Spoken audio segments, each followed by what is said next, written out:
Broadcasting from the business capital of the world, this is the Podcast Business News Network. See, this is what I love about the work that she does. She takes it very seriously, very personally, and puts a lot of energetic spirit into her designs as an interior designer. How do you benefit from that?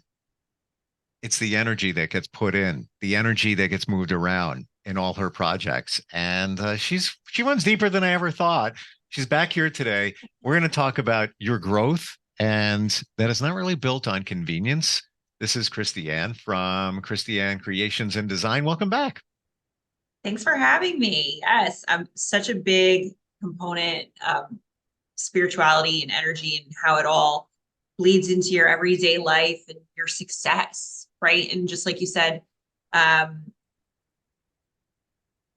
convenience, everything is inconvenient. Like your growth and your development in life, in your career, in your relationships, within yourself, it's never going to be built at a convenient time, and it will never be comfortable. No, it's not supposed to be, because we learn things from it. And by the way, it's my belief that everything is work. Everything is work. I'm sorry, even the fun stuff has work involved, like getting together with friends this weekend. You have to plan out what you're going to do, where you're going to go.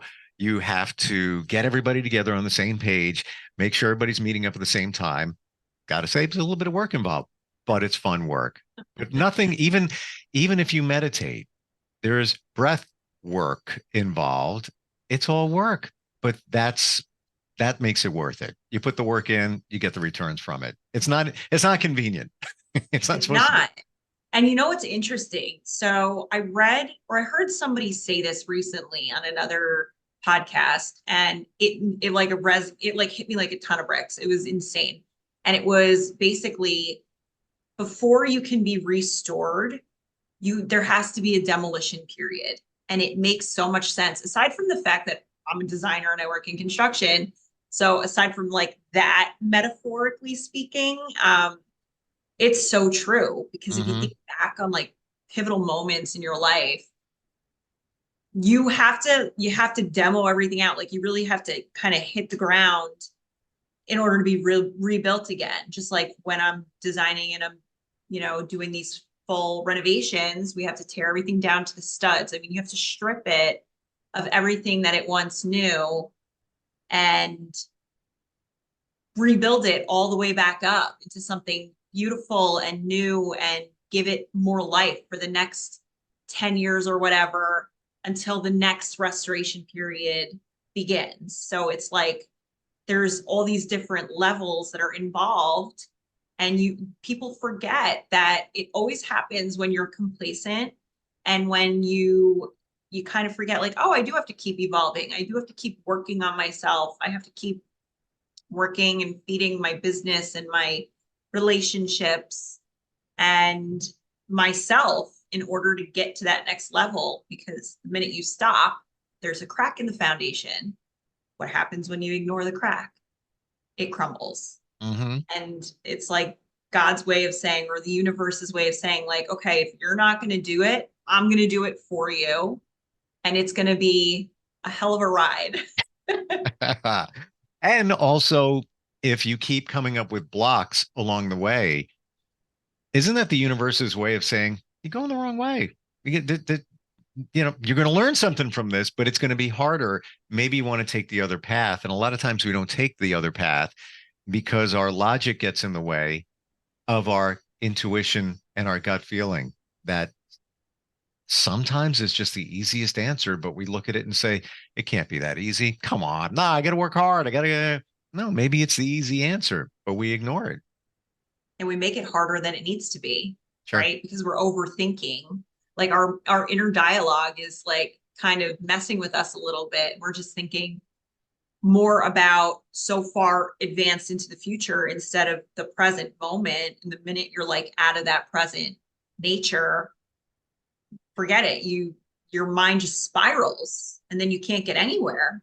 I mean, I'll do that quite often. I get like a deer in headlights, and that's like my toxic trait. I think. And then I'm like, I don't know what I have to do. What's my first foot in front of me? Like that first step, what is that? Because I'm thinking about the run ahead of me. And most people do that. That was kind of my wake up call in my journey, like 3 years ago. I met somebody and she said, "Why don't you ever live in the moment?" And I said, "I don't even know what you're talking about." She goes, "Why don't you ever live in the moment?" And I'm like, I don't know what you mean. Took about a week and then I was like, oh, all right. Like living here now is fantastic. You don't have any worries. You don't have any stress. Not that you shouldn't keep things on your radar, but like to your point, if you're 5 steps ahead, you're not living here, you're thinking over here. Or if you're thinking of the past, a lot of times that can lead to depression. If you look ahead, it leads to anxiety because you're anticipating something that probably isn't going to happen anyway. But if you live here, it's like all good. It's great. Great place to be. Not easy though. Yeah, it's that inner dialogue. I've been doing so much research just for myself, my own healing journey, Hmm. just because life is stressful. Everyone in this world is on some kind of healing journey. I don't care if they believe it or not, they are. And it's your inner dialogue and it's your willing to acknowledge it and being open to it. I feel like a lot of people are really shut down. And so you can't welcome good things coming towards you because you're just so blocked out. I don't know if you like black out mentally and you can't welcome anything good into your life or good energy. But a lot of the times that happens. And it's usually when things are going wrong, how you show up for that plays a huge role with responding versus reacting, and absorbing like what is happening in that present moment. It all plays a huge role on the outcome of the next step, like that next chapter or that next solution, whatever it might be. What was your aha moment in your journey? And then we're talking, I know, I get it. Some people may say, oh, those two are very woo woo right now. What's going on there? But it's energy too. And some dude named Einstein talked about it decades ago, and people listened, and now they're listening more. But for you, does anything stand out like the aha moment? Like, oh, wow, I didn't realize that. Yeah. Honestly, I don't know if there was one specific moment. It's been like a series of moments. Like my entire life has been a construction zone. It really has. It's like but in a beautiful way, as weird as that sounds. Like I look back on it now and I appreciate every single aha moment that I've had. So, for example, every time that I've moved, I haven't moved many times, maybe 4 times in my life. The home I grew up in versus my first apartment, and then an apartment with a significant other, and then back home, and then fully on my own. So, like, those were each very pivotal moments in my life. And each were one level better than the next. And none of it happened in a very peaceful manner either. So that was my aha moment every time. And it's like the minute I start feeling this weird gut feeling, which I kind of feel like is creeping up on me again, and I'm a little nervous. Um, Can't ignore it's it. You can't ignore it. You just got to get ready to face whatever it might be. Because I am getting ready to kind of move again. I don't know where yet, but I'm ready to like get to that next level. All But right. I every want to I want to jump in. Don't mean to cut you off. Tell me about that. You're feeling something.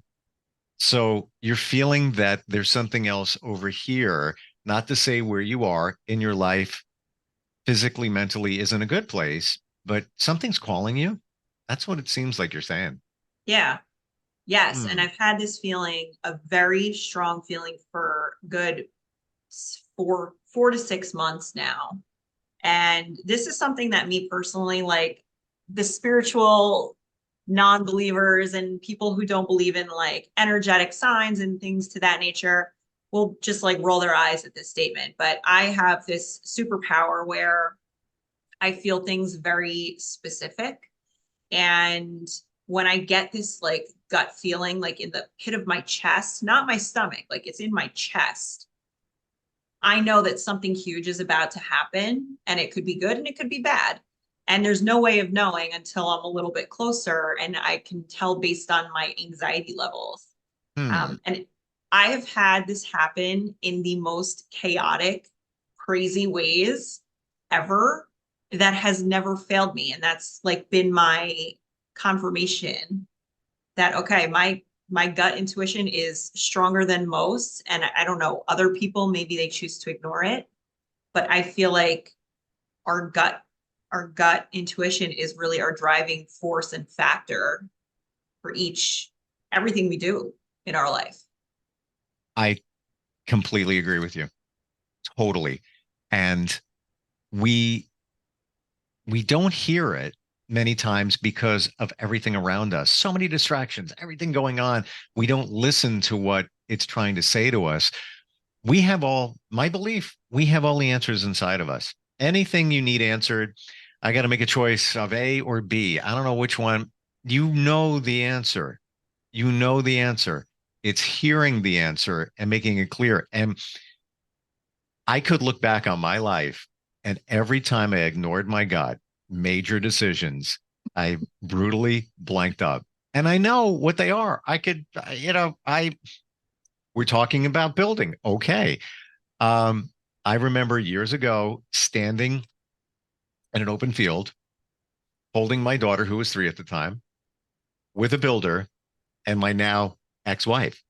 And my gut was screaming, bad idea. Don't do it. Don't build this house. Don't. All right, Victorian wraparound porch, going to be beautiful. Don't do it. Don't do it. But I was already in. I was already ready to, break ground. I wound up getting divorced like a year and a half after that. And it was just screaming at me. And every other thing that I ignored over the years, it was a mistake. I should have, well, maybe not a mistake, a learning experience. We have to learn to listen to our intuition, Right. and trust it, trust ourselves, and trust the universe. But can you think back to those times where you didn't listen to it? Yeah. I mean, listen, every time, like these are such pivotal learning moments for each person as individuals, right? I mean, the minute you don't listen to your gut, it's going to tell you exactly why you didn't listen to your gut. That happened to me 2 years, no, a year and a half ago now, in a major financial scandal that I was in. And I was too far in of when it like the red flag finally went off, the alarm started blaring in my mind where I was learning investments in Bitcoin in an app that was designed to look like the New York Stock Exchange. I'm not a finance person. I'm a designer. So I don't know like what's real and what's not. And the person I was learning from was supposedly an ex-banker, also in the design real estate field, and was showing me without asking for any information. And the fact that they weren't asking me for my information was comfortable for me to validate that, okay, this person is not trying to steal from me. Little did I know he was the one who created this website that literally was designed to look like the New York Stock Exchange. And I was so far into it. At this point, I had invested $65,000 of my money into this, and I grew it to be 93. Now, when I got to that 93 mark, I was like, I got to cash out. I'm done. But I was like severely nervous. Like there were some red flags, and I'm like, I can't move forward anymore. I have to get out. I have to get out. And I couldn't because that person locked my digital wallet. Now, digital wallets, once it's locked, forget it. That's out there in the universe. You'll never get that money back, no matter what you do. You can call the FBI, which I did. You can call the feds. It was a big case. It's still ongoing. And I ignored my gut at that time the best that I could to keep getting a little bit more money, just a little bit more. And I could have probably saved myself $15,000 to $20,000 if I ignored that first gut. And I didn't, because I was selfish. Mm. I thought like it was a quick fix, just like that first episode we had where we talked about shortcuts being more expensive in the end. This is a perfect Sure. example of that too. It's like you try to take the shortcut and it ends up kicking you in the butt at the end. I'm sorry you went through that. It's yeah, those people are out there, but it seemed reasonable. So your logic kicked in. Not asking me for information. Should be okay. We should be all right here. But underlying your gut is saying, yeah, we got a problem. This doesn't seem right. But Mm-hmm. you said something before, and I want to go back to it. And it was a great analogy how sometimes to be reborn, don't mean that religiously, that we need to start fresh, like with a reno, where everything is just wiped out and we start from the beginning again. And somebody told me who's very intuitive, years ago, that when you're at your lowest point, you're most humble. So now Mm-hmm. you're open to receive all of this stuff that you should have maybe gotten another time or learn things. But sometimes you have to be down here, come back up to here. And it just reminded me of you talking about doing a full demolition. Demolition and Well, restoration. yeah, The restoration restoration's great. can't happen without the demolition. Yeah, restoration's a great word because yeah, when you think of it in terms of your life, you want a restoration? Sure, I'll take one. What do you got? Absolutely. And yeah, and you're right in that anybody that says they're not on a healing journey or they've never had trauma before. And when we say trauma, we're not just talking about those major things. It could have been you got bullied as a kid when you were 7 and you're holding on to that your entire life. And that's holding you back from moving your life forward. Um, yeah, a lot of that stuff we don't realize until we start looking deeper into it. Well, a lot of people, I've noticed there's a whole generation too of people like my parents' age, for example, that whole generation, I think they're just starting to kind of realize Yeah.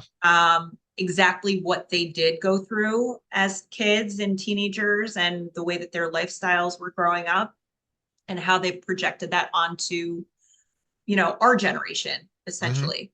And I think that because this is something that was never really talked about back then, and it was like shunned upon almost to talk about, um, you know, it kind of bruised everybody's ego in that time they were brought up. Like right now, like you talk to them about it, or you talk to someone older in that 30 to 40-year bracket above your age, and they get very sensitive and very defensive because they don't want to answer questions when you start asking them, about their triggers and their traumas.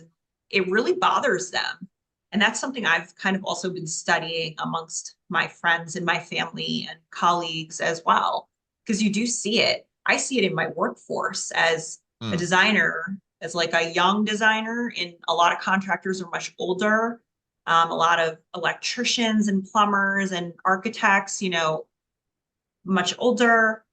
They take a lot of that burden and that trauma and they project it onto what's around them. And it's like I don't know if it's power versus ego or what, but I think that it's just there's no awareness.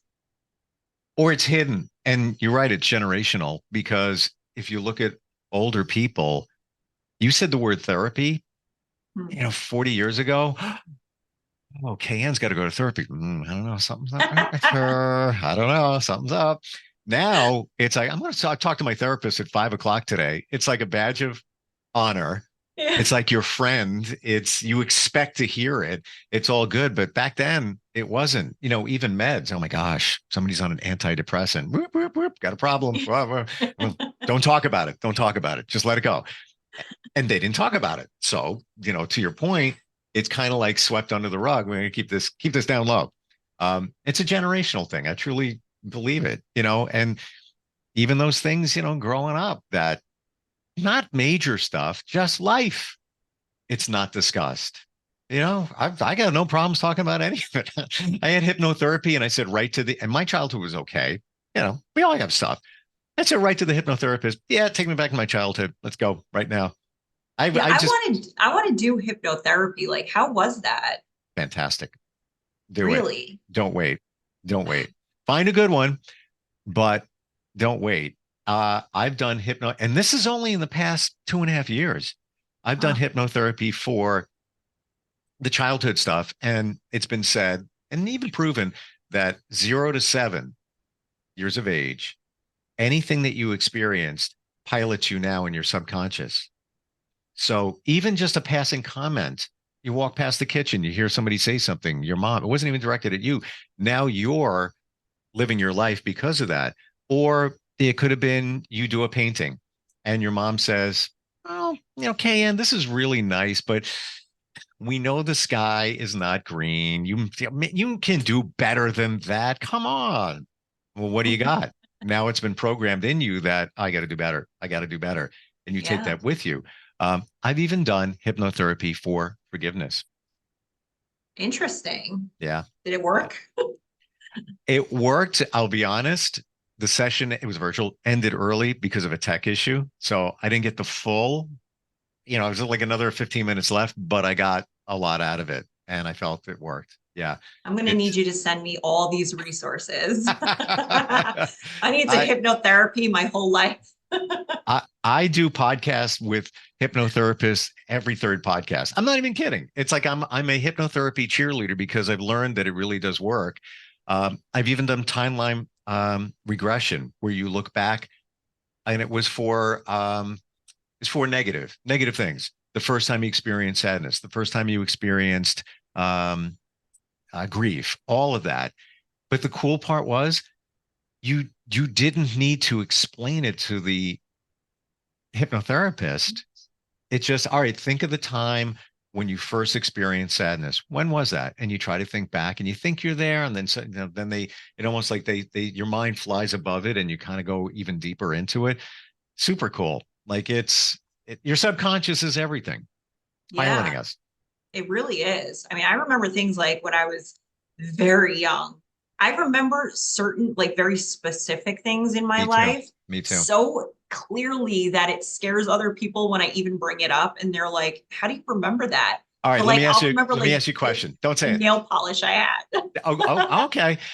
I've heard, and this is not from a hypnotherapist. I heard this even before any of this, that many times we remember the things that were negative from our childhood as a way to protect us, I guess, if it ever happens again. So if you think back to those things, and I don't mean like, I was 3 years old. I got a really bad sunburn, like really bad, not, bubbling up bad. I remember it. Like, why? Yeah. I remember waving bye-bye at 3 and then falling off the radiator and cutting my head off. I remember that. I Isn't think it it's a weird protect. that you remember a lot more, maybe more of like the bad, Yeah. like trauma than the good? And then you think back, like, what was my happiest time when I was a kid? Or like, what was like a happiest moment as a teenager? And you're like, what was that? Why can't I remember that? And I can so hyper focus on like the bad, but I can't hyper focus on the good, Right. right? I think it's designed to protect us. And it's funny, you just made me think of a good memory from your childhood. I need a moment. Like I'm thinking, not that it was bad, but Right. Not that it was bad, but it's like pinpointing that really one pivotal good right. moment. It for me, it probably was when I was, I don't know, 8 or 9 at my aunt's house listening to the radio. And then I got my first job in radio when I was 17, and I still do it. Wow. It's on the radio every day. See, that's Excuse me, great. along podcasts and marketing and everything else. But that for me, that was a happy moment, like listening to songs, like, the radio was like glued to my ear, back then. But for me, that was a happy moment, but it's interesting when you look. You're a designer, and what a different direction we took today. Well, because it all plays a role in design. I mean, think of it like I wear so many creative hats that like I can't even just call myself a designer, an interior designer. I would say I'm a designer, a creator of like all things, because there's so many niches. Like I'll never be put into one box ever. It's like you just can't with me. So I feel like that spirituality part totally bleeds into the creative nature of life. I completely agree. And the same person that told me And it's all about energy. But the same person that told me when you're at your lowest point, you're most humble. And this is a very visible celebrity psychic. That's all I'm going to say. But he's also the one that told me back in the day, when your design of your room is not right and there's boxes and there's disarray and stuff all over the place, that it's blocking the flow of your energy and others and basically screwing up your life. And you don't even realize it. You just, walk over that box or, get around that couch is too far into the room or whatever it might be. There's a rule that needs to be adhered to. And that's, I believe, what you do through spirituality. Yeah. And it's also what you grew up with, like conditioned. A lot of people grew up in some homes that had like the plastic on the couches, the plastic covers that you couldn't touch. Oh, yeah. Right. And then it makes you want to not like gravitate as far away from that as possible when it comes to creating your own style and developing your own style. Like me personally, my grandmother's house everything was white, like pure white. The sofa, the walls, the plates, like everything was pure white. There was not one speck of color. And to this day, like I cannot be in a white room. It just like traumatized by it. So I've had clients come to me and they're like, I want all white. I want an all white kitchen. I want a white backsplash, a white cabinet, a white countertop, white walls. And I'm like, why? Like, why? It's so undesirable. Like, I know. Yeah, you just want to take a can of paint and just splash it on the wall or something. Just give me something. It's funny with the plastic slip covers. I knew when I was growing up a family that had that. And how do I say this? Everything was a facade. They weren't who they really were. You look at them, look at the perfect family. Behind the scenes, they were miserable. And it's almost as if that the couch was just a facade as well with the plastic. It wasn't real. You got to put the plastic on. Just, they were plastic.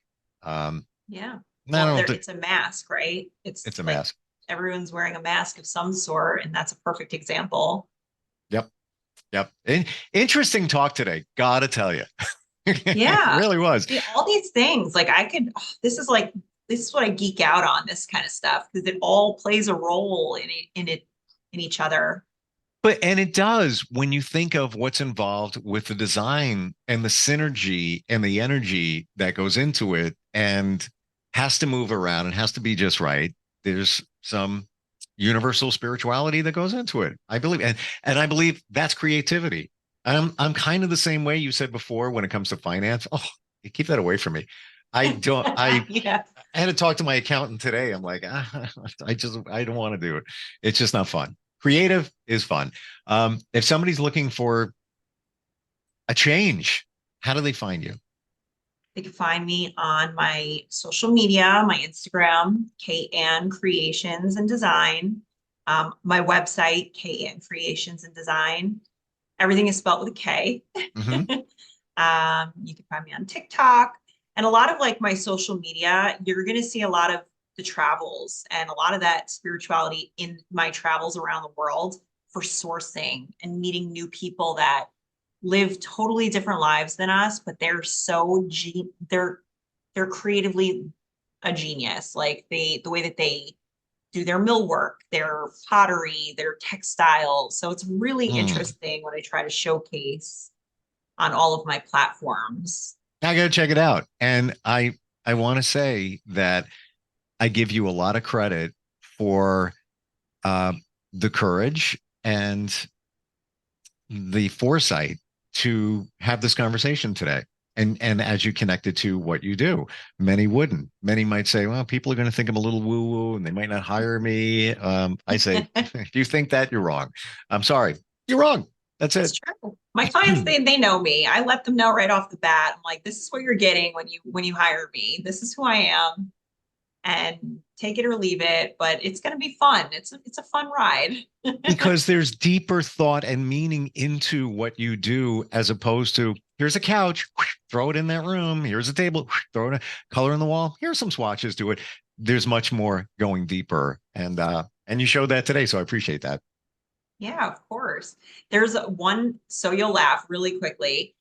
I had a client who lives in a house that was designed by the same architect as the guy who designed the Empire State Building in New York. So he designed like a handful of houses in the same area. Um, and he made it in such a way where like there were all these hidden doors and things like in the attics and whatever. So I renovated her whole attic and turned it into a whole guest suite. It was a bathroom, like a sitting area, a master suite bedroom, closets, whatever. There was a hidden closet. The client, knowing how spiritual I am and, my spiel, they called me in a panic one day because the guys, when they demoed out it was already like in shambles. It wasn't a finished space, but they had to rip it apart. Whoever owned the house previously kept this doll, a creepy doll that was sitting in a chair. I'm not even exaggerating. Sitting in a chair in the closet? Sitting in a chair in a closet that was hidden behind the wall. And the client called me up like hysterics. Like they didn't know what to do. The guys wouldn't touch the doll. Nobody would go near this doll. So they couldn't renovate. Like they couldn't continue doing the demo. And I said, okay, don't touch it. It's probably bad luck. I don't know what to do with that thing. I said, maybe like, I don't know, get like pinchers and put it in the garbage. I don't know. I would have busted out the sage and the Palo Santo.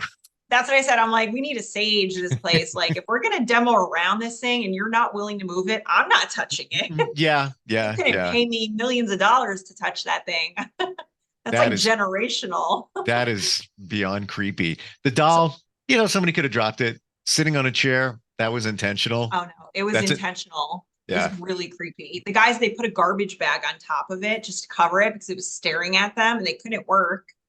And I was like, where is it? Every time I did a site check and they were like, it's over there. I said, okay, we're going to put a new door, a new closet, and you're never going to go in that closet. I said, get a padlock. I don't care.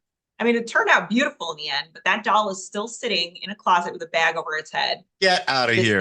Seriously? Yeah. I wouldn't touch it. The guys wouldn't touch it. The client wouldn't touch it. And I said, just sell the house. Like I would move if it were me. Wow. I didn't expect that. Yeah. It's actually pretty funny. We're gonna leave it. Did you name it? Did it come up? Somebody have a name for it? No, I don't think so. I'm just too terrified. Yeah. Wow. I wouldn't know what to do. I mean, my suggestion would be the sage and the Palo Santo, but I'm not doing it. Oh no. Yeah. No. It's almost like Ghostbusters. Who are you going to call? They call me apparently. Apparently. Yeah. Kristiann, thank you so much for today. Really appreciate it. And yeah, we went deep, but it was super interesting. Really was. Yeah. We got more next week. So all right, we'll catch up. We'll catch up. Thank you. Thanks. And we'll be right back.